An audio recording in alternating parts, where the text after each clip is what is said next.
Education is what's important. Training, preparation for the expected. Education, preparation for the unexpected. On behalf of Team Krulak, we're happy to be here with you at Imogen Barracks in the vicinity of Gloucester, which is the home of the Allied Rapid Reaction Corps, where we've been spending the last couple of days doing some wargaming training with the staff here. And I'm happy to sit down with some other of the staff members and who we've been interacting with and learn more about what they do here at the ARRC. What is the ARRC? What is its functional role inside NATO? And then talk about some of the exciting things that have been going on over here in terms of wargaming, specifically with the UK Fight Club, which is an organization trying to expand the use of wargaming as a professional development tool within the British military. So I'm sitting here right now with First Off Major Julian Apps, who's with the Royal Marines, and he's here in the ARRC as G5 Planning Coordinator, which is an XO type role. We also have Maj Edward Farren, who is with the 1st Battalion, Royal Regiment of Fusiliers, and he is in company command of their fire support company, which for us on the US side is roughly equivalent to the weapons company, and he is a co-founder of the UK Fight Club. We have Captain Andrew Elliott, who is with the 5th Battalion of the Royal Regiment of Fusiliers, which is a reserve battalion. And in his day job, he is an operational analyst for the Defense Science Technology Laboratory, or DSTL for short, which is a sort of fusion, for those familiar on the US side, with the U.S. Army's Center for Army Analysis, as well as the Defense Advanced Research Project Agency, or DARPA. And he's also a co-founder of the UK Fight Club. Happy to sit down here and talk with MAJ Pace Dean, United States Army. So, gentlemen, appreciate you taking some time out of at the end of the day here to come and talk to us and help our community of interest learn more about both the ARRC and what's going on here with wargaming in the United Kingdom. So, first off, I'd like if you could all just kind of expand on your military backgrounds and sort of what brought you here to this place in time, and Major Apps, if you want to start with you. Yeah, sure. So I'm a Royal Marines officer. I've done almost 20 years, done the fairly standard Iraq and Afghanistan tours, working with indigenous forces, and I've done a couple of counter-piracy tours. I spent a lot of time on staff, particularly in our joint headquarters, looking at what would be CENTCOM's area of interest, so Middle East type stuff. And I'm in the ARRC largely by accident, having rejoined because of the new national emergency of COVID, having done some planning for the government around that, but then I had the rest of my contract to serve out, so the ARRC was geographically convenient, and that's why I'm here. Okay, great. Major Farren. Yeah, hi, thanks. I suppose I'm a bit of your typical British lifer. I first got interested in the army when I was in cadets at school. Then I was in the University Officer Training Corps at university, which equates roughly to your ROTC. I was then in the reserves, much like Andrew, and then finally bit the bullet and went to the regular army, where I commissioned into the infantry branch. I'm a light role infantryman by background, so my current posting with armour is the first time I've actually been involved in armour platforms in my career. I share with Andrew a master's from King's College London, where we did a module in conflict simulation, as it was called, under Professor Phil Sabin, and that's first where we really got a touch of the professional side of wargaming, having done some hobbyist stuff before that. I spent a significant amount of time at regimental duty. I only got one operational tour under my belt with indigenous forces in Afghanistan before the fall, and other than that, it's been the usual rotation of staff jobs, culminating recently in ICSCL in Shrivenham. Okay, thank you. And then Captain Elliott, if you can give us sort of your military background, but maybe also expand a little bit about what you do at the at DSTL and sort of what DSTL focuses on. Perfect, thank you. So obviously a very limited military career, commissioned back in 2016, and like Ed, I joined a light role infantry unit, albeit with the reserves, and I've only really done a number of overseas training exercises, OTXs, and to be honest, military experience in terms of on the day job is limited, but where my experience really sits is within the Defence Science Technology Laboratory, and I actually am what was originally called a tactical operational wargamer, so focused very much on analytical wargaming at the tactical and operational level. I'm now one of the wargaming team leads, but I'm also, and you volunteer for this, a deployable operational analyst. So my role is to go into different headquarters from the tactical up to the strategic level and support them with decision making. And that's something that, DSTL has as a capability. It supports with scientific and analytical advice, and this is during current operations, but also looking out to the future. So it's, as I said, a bit of a mix of DARPA and Centre for Army Analysis. We look very futures focused, but also we can support current world operations, essentially with scientific advice. Okay, great. Thank you very much. And if we have time, I might want to dig more into what it was like to be in Philip Saban's class, because I've heard the name and I've got the book in my bookshelf. But only sort of by reputation do I know him. Like you said, I'm a major in the U.S. Army. I'm a Functional Area 49, also known as an ORSA, an Operations Research Systems Analyst. Brings me here to the ARRC is there's a branch here called the Operational Analysis and Research Branch, which has luckily one position for an FA-49 U.S. Army. So I'm the sole operational analyst in the headquarters within that branch on any given day on a daily basis. First off, the Allied Rapid Reaction Corps, which is a NATO entity here, and be honest, like when myself, when I first got told that Colonel Barrick, our Wargaming director at MCU, was coming over here to do a series of operational wargame system stuff for the ARRC, had heard about it before. So I think probably the first question to ask, I think, Julian, this is more to you, but gentlemen, feel free to chime in as well. What is the Allied Rapid Reaction Corps? What is what was its origin? What is its functional role inside NATO? Yeah, so the ARRC is an unusual organisation in many respects. As the title suggests, it's the Allied Rapid Reaction Corps, and it originally was based in Germany as a 3-star warfighting corps that could be stood up to fight in a Cold War scenario. A number of years ago, it was brought back to UK as UK Army withdrew from Europe and Europe basing, which is how we came to Gloucester. And we have been a readiness 3-star headquarters. Now, the NATO cycle for 3-star HQs is such that it rotates through the low tactical warfighting 3-star corps level up to being an LCC and even a JFC organisation. So NATO has a cycle of readiness for its deployable headquarters. So those are the headquarters which aren't standing commitments. Where the ARRC is positioned recently has been at that tactical level of warfighting corps. So the UK doesn't actually have a corps headquarters, but the ARRC is the UK framework nation headquarters. So it's mostly Brits, a number of Americans, Italians. I couldn't hazard a guess, but we're at least 18 NATO nations included here. And we are a force at readiness that will take command of divisions allocated to us by SACEUR, ready to effectively come as a follow-on force rather than a standing or contingency force. The kind of things we look at, as with any headquarters which is currently without portfolio, we have teams who go and support all sorts of planning activity across the board, across NATO with a Europe focus, and as NATO's sort of divided up really into high north, northeast and southeast, we have a remit to support each of those with any potential planning activities.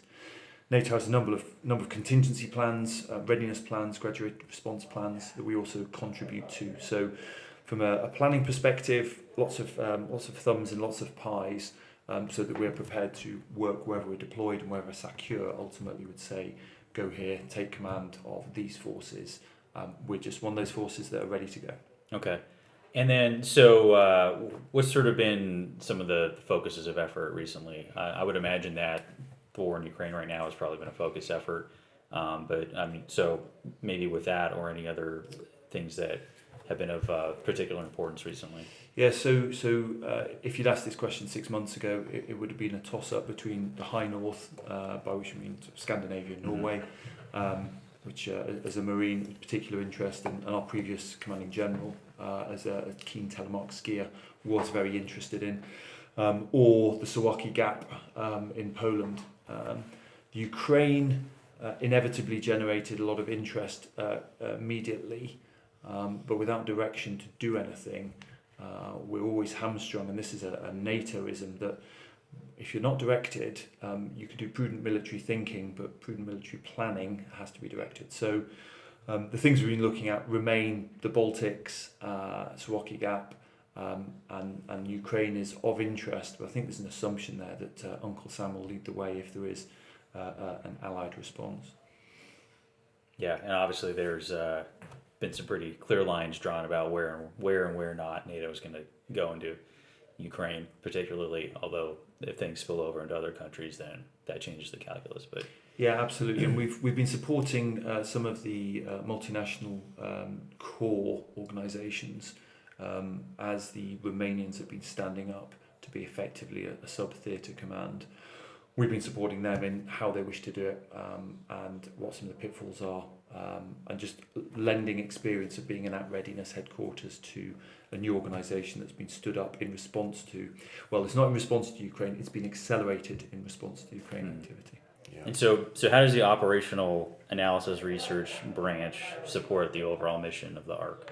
So, also known as OARB, we essentially serve as a standalone or a objective organization to assist the commander in decision making. We have the luxury of being able to report directly to the commander, so that we don't have any sort of outside or undue influence in any of the analysis we do. We have an objective approach for any problem that the headquarters might have, and can assist analytically in identifying those problems and answering them. Thank you. So I want to kind of shift into what we've been focusing on here, particularly the last couple of days, and will in the tomorrow at least. We've been here to do some professional development as well as staff training using Wargaming as a tool for the staff here. So, what's been the role, or how has ARRC been using Wargaming to improve its staff functions, its understanding of the battle space, and so forth? Some of the problems that we are asked to assist in are course of action analysis or any traditional uses of a war game. So wargaming is a tool. What we've also identified in the recent past is the utility of wargaming, and trying to identify when we should use it and how we should use it, to include using it earlier in the planning process, and as well as how do we wargame better so that we can identify harder problems earlier. This all came about through a project called Project Prometheus within the headquarters, where members of staff were kind of brought together to work on this project of how do we figure out how the staff answers hard questions better and faster, to buy back time for the subordinate units and inform the commander earlier as well for his decision-making process. And part of that was wargaming and the implementation of wargaming. So because ARRC's the only 3-star deployable headquarters that is UK sponsored, if you will, we have a fairly broad remit, and one of the things that we've been directed to do is experimentation and innovation. So we're doing, effectively, there's 3 lines of effort under Project Prometheus, which is headed up by US Soft Colonel Arnel David, where we're looking at innovation using technology, using innovative thinking, and speeding up processes. So this week we've had 2 particular tracks. One, bringing in some new technology to assist in our orders production from the estimate process. And then the second track has been using wargaming to test plans, develop our understanding of the environment, of the capabilities, and frankly of our allies and partners and our own staff in terms of risk appetite and people's focus of interest. So the 2 things have meshed together into a week-long experimentation and innovation exercise. Okay. So in that research, we identified a new wargaming system, which is the operational wargaming system.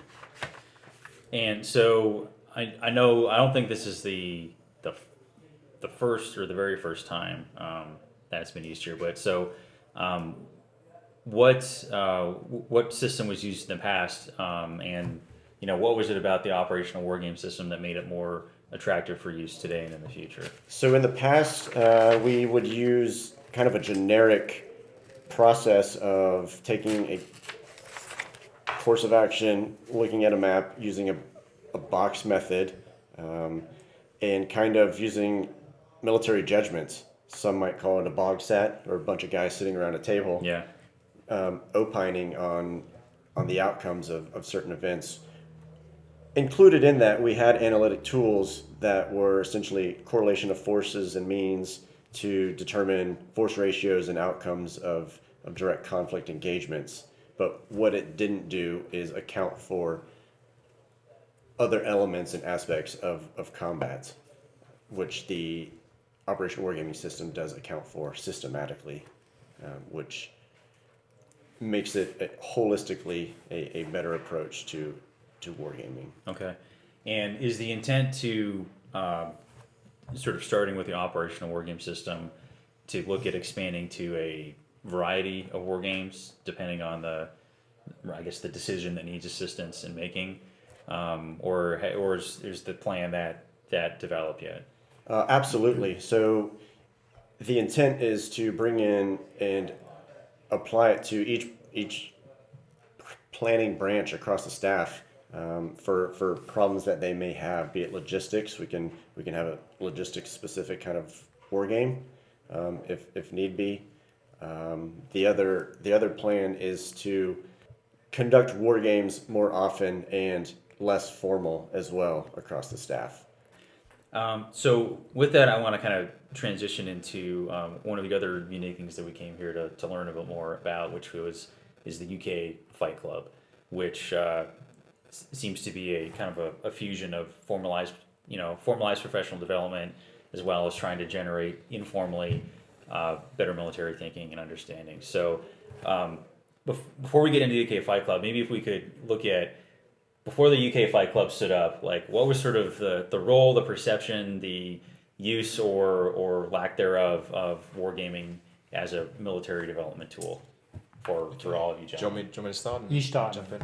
Okay, so the military has a long history with wargaming, but largely it is based on the cohort analysis method, which is largely based on talking through a plan and using the adjudication of an experienced staff officer, the chief of staff, or sometimes the commander, to stress test the plan and make improvements. And that is, by definition, part of the large spectrum of what wargaming is, but it is a shadow when compared to the other varieties that exist. We also use wargaming in the simulations, in the sort of computerized simulation sense, when we do some of our command and staff training, or our combined arms tactical trainer. But people don't often see that as wargaming because they're more hands-on, and the adjudication and the mechanics are all hidden from them behind the screen, whether they be computerized or umpire controlled. Certainly at unit level, there is, I would say, next to zero wargaming in the purest sense, and that also leads into the inevitable discussion on culture and the resistance to wargaming because of its link to hobbyist wargaming, miniature wargaming, and Warhammer and the inevitable nerd night sort of comment, which is all something that UK Fight Club is trying to reverse by showing how professionally satisfying, fun and exciting, because you can explore new concepts and different stuff, and as a junior officer get your hands on things that you wouldn't normally get into the sort of jobs that Colonel Arnell's in now. So that sort of set the baseline. I'll let the other two jump in. I think from a UK perspective, DSL, we have a whole wargaming, now a wargaming centre, which is the Defence Wargaming Centre for the UK. We have now expanded to a number of wargaming teams. But we talk about the triad of wargaming. You have decision support wargaming, you've got analytical wargaming, and training and education wargaming. So Ed's covered off on a bit of training and education, cat and cast. Co-wargaming really sits within decision support, and what the type of wargaming we generally do at DSTL is analytical wargaming. It's focused at future problems or current problems, and we try and use wargaming as a method, one of many methods, to look at exploring potential outcomes and plausible possibilities and things that we could do to maybe shape those outcomes. I think that culturally within our organisation, wargaming is accepted in some fields and then not seen as rigorous in others, so they prefer, say, simulation as opposed to wargaming, which is about the difference for me is players and their decisions they make. And I think that what we tried to do to transition into talking about UK Fight Club was take some of the best practices that we saw on the analytical side, where we see really good analysts that understand the games, that can develop and design games, but bring them to a kind of a military setting in decision support wargaming, which, as Ed's explained, is very much at the moment just co-wargaming focused. And I think that what we saw on my side, there's a problem that we lack the military experience, the military judgment, but they make really good analytical games and they can make some decisions. But what we need actually is that military experience and that kind of military judgment fused with this analytical understanding to make the best kind of wargaming, we think, to support all three types of wargaming. And that's certainly, from my very biased perspective, how we felt that there was a need for UK Fight Club, because it was changing the culture about building professional military understanding within our analyst community, but also about reducing the nerd factor for, say, the professional military organisation and making it less about Warhammer and more about professional military education. But I don't know, Japs, if you... Yeah, so Andrew and Ed, as founder members of Fight Club, clearly had a vision. I came to it later, simply by virtue of working for Colonel Arnell. But to echo what was said, when I was on staff college, the two-star general stood up and asked the auditorium, who here does wargaming? And nobody put their hand up. And I confess that I kept my hand down, but looking around, that was the smart money. But I knew there was at least a dozen people in there who did wargame, and even though the two-star said, who wargames, and nobody put their hand up, and then he said, well, you all should, there is that resistance to it. So coming here to ARRC and the full colonel saying, right, we're doing some wargaming, and here's this thing, Fight Club, and are you interested? Had I said no, that would have been no problem at all. But I said, yes, I am actually. And we got into it, and there's a bottom-up approach here of who's enthusiastic, who's engaged, who's slightly shameless, because actually, once you break through that initial reticence, I bet at least 50% of your listeners will be wargamers of some form or other. How many of them will put their hand up to it in public? Who knows? Well, I like, maybe I'm overestimating, but we've, at least in our little corner of the educational enterprise, we've been trying to get more people to put their hands up, or at least get more people to know that putting your hand up is an option. Maybe if not now, maybe down the road. If I may just jump in there, and one of the things that I was actually saying to Julian earlier was that the US Marine Corps have been a great portrait to hold up to our side of the fence, where often wargaming is decried as sort of not part of the warrior ethos, a bit effete, nerdy, not what grown men should be doing who are warfighters. And then I show them a picture of a devil dog playing chess, or Memoir 44, or doing that sort of stuff, and it kind of takes the wind out of their sails. So a big thank you to the US Marine Corps for sort of leading the way as ever in this sort of stuff. Yeah, well, we do our best, but I don't want to oversell it, because I think it was last year, myself and one of our wargaming non-resident fellows, we wrote an article for the Journal of Advanced Military Studies under the MCU Press about the history of Marine Corps wargaming. And as with sort of so many innovative ideas in the military, it ebbed and flowed. There were times in the past decades, and we're talking about Brendan McBreen here and John Schmidt and some other folks before we started recording. There was sort of a golden age, I think, in the, call it the 80s into the 90s, maybe, when there was a lot of wargaming going on around the Marine Corps. Marine Corps even had its own formal game called TAC War, which I never saw a copy of, because we didn't use it anymore, at least when I came in. So anyway, it ebbs and flows, but what we seem to be at heading in an upward tick. So I'm glad that that at least that trajectory is providing opportunities for others to do it. Although I want to get into more sort of the formal structure of the Fight Club here, because one of the things that we don't really have formalized as let's say it's sort of contradictory, but we don't have a formal informal group or organization where people can plug into across the Marine Corps and do more of it on their own. So from that initial idea, that Colonel DeVee came in and sort of pitched, how did you take that and turn it into this thing where you have an organization now? You've got a logo, you've got a charter, you've got a framework, and you've even developed your own actual game. So yeah, so this was definitely a plane built in flight, and if we were doing it again, we would probably do some things differently. The first thing to say is this is all largely done volunteer-wise in the hours between your day job finishing and your day job starting. Mm-hmm. So it competes with family, additional PT time, anything else you've got going on, and it's largely subject to the whims of life. COVID was a great supercharger in that respect because a lot of the things that you could do outside of your day job disappeared. Mm-hmm. But we should be clear that Fight Club is not just a sort of virtual online thing that only happens when you're not working. You've tried to move beyond that. So creating a digital space with a Slack channel, website, an ability to sign up and screen memberships so we get the right people who are genuinely interested in, somewhere to communicate, to share ideas. We use Zoom. We created a webinar series just to have a regular drumbeat of conversation touch points, which were then recorded and pushed out. We didn't get our first physical event until a good way through, and although it wasn't massively attended because we were still under restrictions at the time, that is the sort of thing we want to do, a mixture of live concentrations, often which just connects people who've been talking digitally already, but then starts generating ideas and plans for other events, and then a constant sort of background of digital connections. Every week we get about 5 to 10 new members who come in.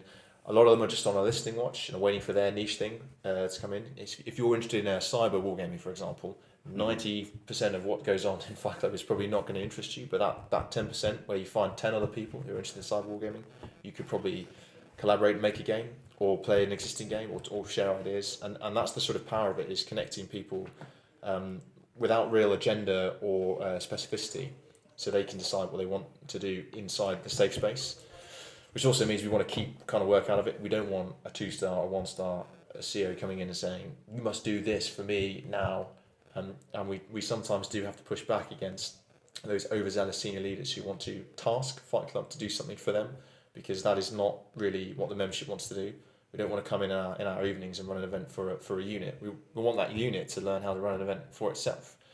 And there is that tension. We're going from the enthusiastic people who want to wargame and then trying to expand it into the sort of faithless, as it were, to show them that it's good. Mm-hmm. And the game that you mentioned, Take That Hill, is one of the mechanisms to do that, specifically designed to be played by the layman, i.e. a non-wargamer, by just reading the rules, unlike the classic one where you need an umpire or facilitator to come in and set it up and run it for you. And Colonel Tim's use of the operational wargame system is a great example, a fascinatingly detailed and high fidelity game. But I could not run that on my own, and I think others would struggle without significant training time. So the idea is to get people interested in wargaming, a basic game, something familiar, a light roll attack on a defender's position, and you read the rules and you then make the game mechanisms work. And it's solitaire, so you don't even need a partner, because that is also sometimes a problem. Mm-hmm. And that's one way we're trying to sort of expand the sort of interest in wargaming without having to train people formally in wargaming, which is often a struggle. Yeah, so I do want to come back to the game and its development here in a little bit, but if to kind of continue along that path of what the UK Flight Club is trying to do, getting other people to do it on their own, it seems to be part of the vision overall. But like, what is your hope, your sort of your dream for what the UK Flight Club what impact it has? So I think I've got a clear goal, and the good thing about UK Fight Club, and I think Ed says built in flight, is also a bit about what you put into it. So I think we've got some good ideas, and we started out. There's a game called Combat Mission, which I'm hoping some of the listeners may be familiar with.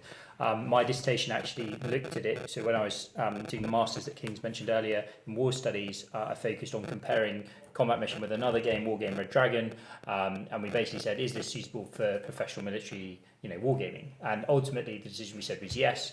And then actually at our organisation at DSTL, we worked directly with the developer, which is battlefront.com, and we started saying to them, hey, this game's really good, but we would like to make a few minor changes just to make it more usable for our community, for the analytical community. And we were able to work with them directly, and later we've now also worked with the publisher, which is Slytherin Matrix Games. And what we did there was essentially use it as an analytical tool. But the hope and the vision, to get back to what we do with Fight Club, is to make it not just a niche tool that's used within one analytical community. It was kind of to expand it out. So during the lockdown, one of the things that we also did was we created what we term a campaign of learning. And this is a way to introduce a professional military audience to a computer game in their own time. So we built a series of 5 missions that were linked together, and these were fictional scenarios set in Combat Mission Shock Force 2, which is a base game anyone can buy. And we bought some licenses to start with, gave it away for free, gave it to our community, and then what we did was we gave them the campaign with it, say play this. And it's clearly a fictional scenario because in the scenario it's set in Syria and the Brits come to the rescue of the Americans. So that's how you know it's fictional. And the point here was that you'd play this through, but we designed them with, we spoke to current military officers. There's a set of plans, there's a set of orders. It's not, like a game to be played just for fun. It's to introduce you to the tool. And the key thing for us to maybe build off that, and this is not just with this one tool, we're not tied just to Combat Mission, it just happens to be one of the games we're using, but we've also now expanded to Combat Mission Professional Edition. And the really important aspect of Professional Edition is you can export the results, and these results actually, each game generates, say, 40,000 lines in a CSV file. Every move you make, every action and kind of counter action is recorded down to kind of the morale of the troops. And what we're able to do with that is actually analyse people's performance, so how good they are potentially tactically by seeing the outcome. And we can also make changes, like you can change your ARRC, you could change your sport weapons company, the mix of weapons you've got in there, and see the output and impact it has on a mission. And all I'd say in terms of the goal for Fight Club is, yes, we want to change culture, we want to use this as a tool, but one of the key things we're also hoping to be able to do maybe is encourage a bit of more decentralised wargaming, and for us as an analytical community, more centralised analysis. So we want to see the whole set of the UK military, not just the army, using wargaming tools, whether it be Combat Mission, other tools, playing games in their spare time, and then maybe having these results stored somewhere in a centralised repository, online preferably, and then being analysed and looked at. Because what we're, Arnell's favourite line is he's looking to find Ender. We're also looking to find Ender, but we're also trying to maybe look at the future, force structures. And one of the missions we're about to release, so it's probably a bit of a new flash for us, is within the next couple of weeks, we're about to give out 50 more licenses, and we're about to release a series of missions inside Combat Mission where you can play the old Orbat, which is Warrior. And for those that don't know, Warrior is an infantry fighting vehicle that the British Army's just started to divest in, but it will be replaced by a Boxer, which is a wheeled APC. And what we're looking to do is give that to units who are there, like the 1st Battalion, Ed's unit, and say, look, play this mission with Warrior, that's how you fight it, the doctrine. Why don't you fight this mission again, here's Boxers, and start seeing how you fight it differently, because they do have fundamentally very different capabilities. So sorry, it's a long conversation as to why, but that's a very focus from our side, but hand over to Ed and Japs to talk about it from their perspectives. I'd just re-emphasise that there was no sort of plan when we first started. It was, again, community of the willing and see where it goes. If you were to imagine a sort of a 3-layer triangle, I'd say the first level is the broadest base is to get more people wargaming, and we're less kind of worried at the quality or professional output of that, because it's just exposing people to it, making it safe, enjoyable, getting them used to it. And then the next layer above that is increasing the sort of quality, accuracy, and output of those games, probably into the sort of co-decision or training for specific tactical purposes. And then at the top it would be only the best and brightest who get it into the sort of analytical and sort of concept space. There is evidence out there, again from US sources, that wargamers make better planners, in the sense they understand symbology, movement, combat sort of mechanics, outside of a wargame sense, because they're used to that kind of way of thinking. And that's sort of the ideology we use, that there are tangential benefits outside of actually playing wargames from being a wargamer, the way it really works. your mind, and certainly making decisions quickly under pressure, which links to sort of the tactical decision game aspect, which is another aspect we're trying to pursue. So I would just add that from the blunt marine of as somebody who joined it not from the inception and has come in and taken the virtual look around, UK Fight Club is a network, and it can be asked but not tasked. So if you have a question, you can pose it. If you have a particular scenario or something you'd like to investigate, there's a group of people who might be able to assist and answer that.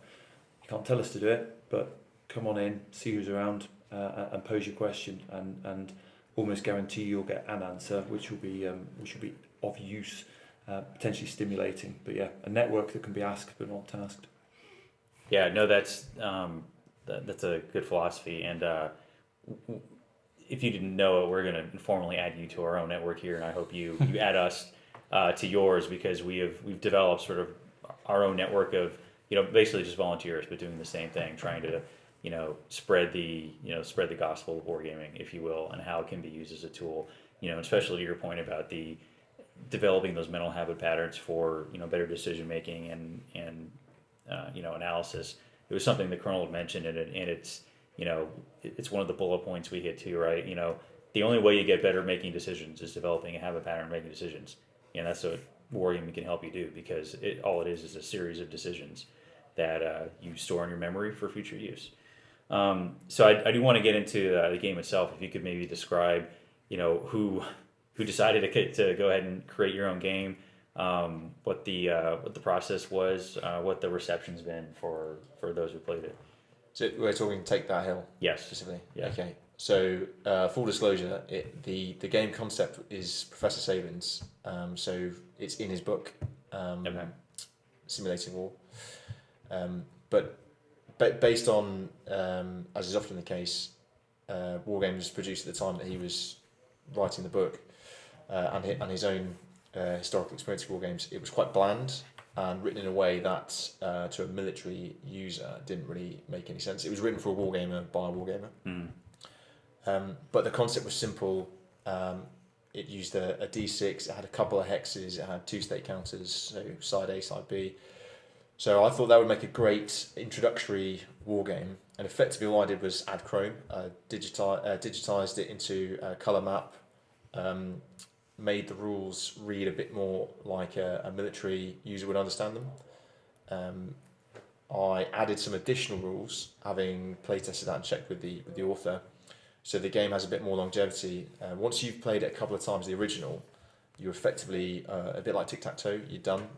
You know how it works, and you just put it to one side. So I wanted the ability for the player to add additional capabilities on blue side, or defences on red side, or environmental conditions such as night, or the use of smoke, or advanced morale, based off a tactical psychology lecture that we watched. So that means the game has increased replayability. You can also play head-to-head, 2-player, and there's an instructor's element where you can run it in a series of runs to illustrate a couple of tactical points about fire movement and leadership. And the key thing to stress is the game is not accurate to real life, but in the inaccuracies are discussion points. So the sort of era that Phil Saban was writing on, the tactical radio system was quite a new thing. So leadership had to be exercised almost face to face and in proximate to, from superior to subordinate.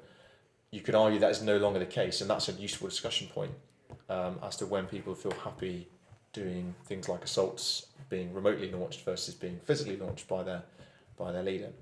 So it's an important part of wargames to know that the abstraction and aggregation leave areas which you've consciously decided not to emulate or simulate to get simplicity in. Otherwise, you end up with an example of OWS where you're simulating a lot, which is great, but therefore the time it takes to learn and to execute increases by degree. Yeah, I mean that's the constant tension of wargaming. Is playability versus realism, and I going back to that Marine Corps TAC war game, I think in part of our research we found that part of why it kind of went away and wound up on the shelf was it kept trying to make it more realistic, which made it less able for people to break it out and actually use it. So the physical component is also key. We went to sad to say, we had to get it made in China for the economical cost reasons. There just isn't a board game producer in the UK who could do it.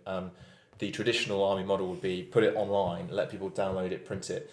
And I did a bit of work to show how much of a cost that was for the average wage of a service person to put it together over time. And it was about 10 times the cost of getting it from China in bulk.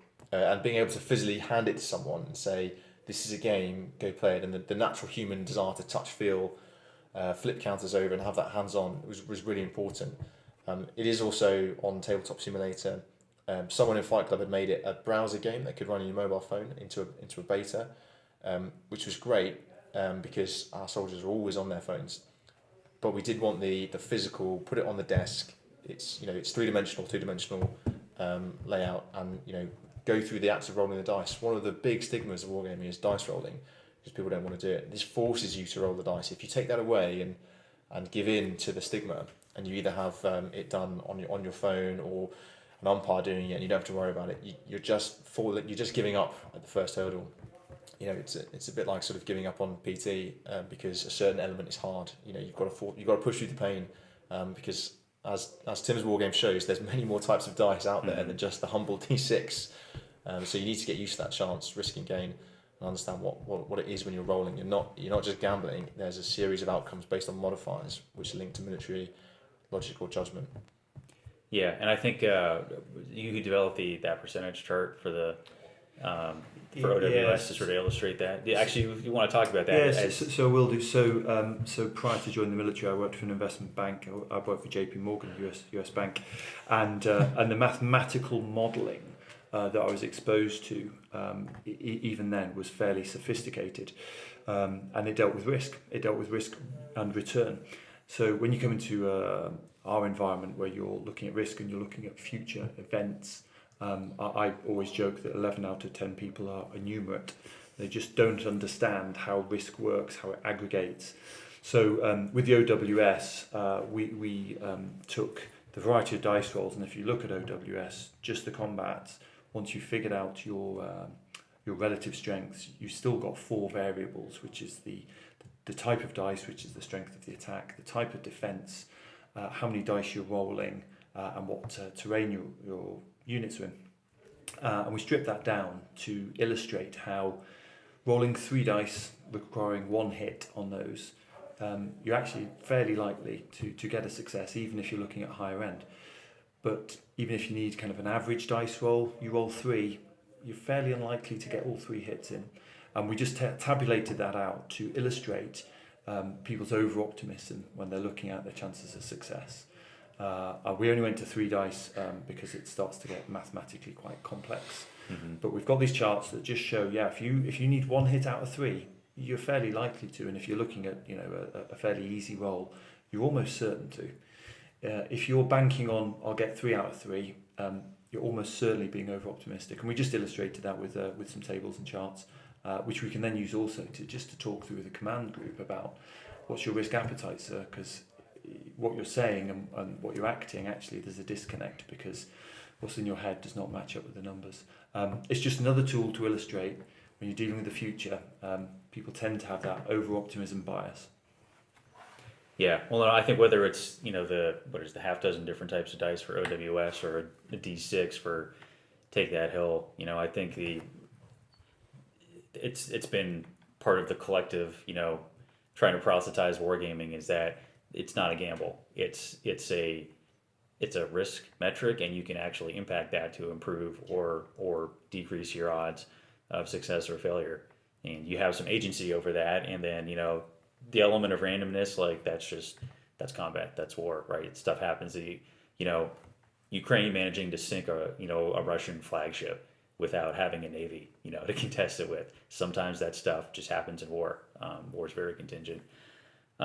So inside the ARRC, what's the response been to standing up this fight club? Has there been received enthusiastically as a good opportunity to expand the absolutely. Those that have been made aware to this point essentially have been very, very interested, and anytime I bump into them, be it in the hallway or the office, or asking, hey, when are we going to get together? And so that is in the very near future that we're going to formalize the schedule for that, to include the endorsement of the commander of the ARRC as well. Okay, so I've kind of got to the end of my list of questions here, and I don't want to keep you gentlemen, because I know we're getting into dinner time and family time. But any other final points you'd like to share? I'd just say one, I think you mentioned earlier about how maybe can people get involved, and obviously we would love Yes. for people to get involved within our community. So we have our website, which I believe is ukfightclub.co.uk. But there's also now, and coming soon is obviously US Fight Club, and as a UK partners, we're really supportive of that initiative. It is already there in existence, and there is a website which I hope maybe we can link in the bottom of the podcast. I don't know off the URL off the top of my head. One thing I would say is we're looking to support our US partners with, we've actually, as the UK Fight Club, are giving 50 Combat Mission Professional Edition licenses to the US Fight Club. And we've also created a basically bespoke campaign of learning for them, which is going to be called Operation Knockout. And it's based on the UK one, which was Balaclava, but it's 2CR, so a striker brigade combat team deployed into a fictional country called Puccini, which those are familiar with the date scenario may be rather relevant at the minute, but they'll essentially be given out today, given out in a week's time, and we'll be hopefully be able to support our partners with it. And what we want to see is more gaming. UK Fight Club started probably within the British Army, but it's now wider than that. It's joined obviously the analytical communities involved. We want Air Force and Navy involved, and we want for all of our allies and partners to be involved as well. So we really look forward to hopefully hearing some of the listeners and getting involved with both US and UK Fight Club, and us all playing some games together soon. Yeah, and now that we can visit back and forth to each other's countries, there's an increasing opportunity for that. And I'll make sure I put in all the URLs and different social media links and stuff into the episode when we post it. Gentlemen, any final comments? Yeah, join the network. You're already part of it if you're listening, but you're a passive part. So sign up and come and say hello. Nothing to lose. It's a zero investment, and it's in terms of time and effort. So yeah, come join Fight Club. All right, great. Well, gentlemen, thank you very much for taking some time out at the end of the day here to talk to us and just tell the listeners more about, both what the ARRC is doing over here for NATO as well as what the UK Fight Club is doing, because two good areas of interest that we're always looking to learn more about. So thank you again very much. Thank you. Thank you. Education is what's important. Training, preparation for the expected. Education, preparation for the unexpected.